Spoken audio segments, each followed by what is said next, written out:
দরকার নাই, দিয়ে গাড়িটা বন্ধ হয়ে যাবে একটা ঝিকুনি দিয়ে। তো এই জায়গায় আতঙ্কিত হওয়ার কিছুই নাই, আপনি নতুন ড্রাইভার। আর আমি তো একটু শুনে আমার অভিজ্ঞতা তো হয়েছে, আমি 2 বছর যাবত ড্রাইভিং করছি। তো আপনাদের অত আতঙ্কিত হওয়ার দরকার নাই।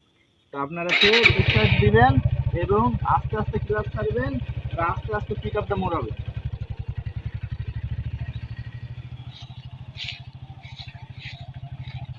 তারপরে আপনারা বুঝতে পারবেন যে গাড়ি চালানো কতটা সহজ।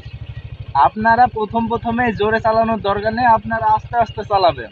আর 1-2 গিয়ারে দিয়ে গাড়িটাকে চালানো শিখবেন আস্তে আস্তে। তারপরে যখন আপনাদের অভিজ্ঞতা বাড়বে, তখন আপনারা আস্তে আস্তে কত 20, 30, 40 এভাবে চালালেন। তাছাড়া আগে থেকেই যদি আপনি গাছে লাফ মেরে উঠতে যান, তো আপনি তো পড়বেনই। তো আস্তে আস্তে উঠতে হবে। তেমনই আমাদের মোটরসাইকেল চালানো আস্তে আস্তে শিখতে হবে। তো আপনাদের যদি এত বড় গাড়ি থাকে, তো আমি একটুখানি আপনাদেরকে নিউট্রাল করা এবং গিয়ার বাড়ানো এবং গিয়ার কমানো সেটা আপনাকে দেখাচ্ছি।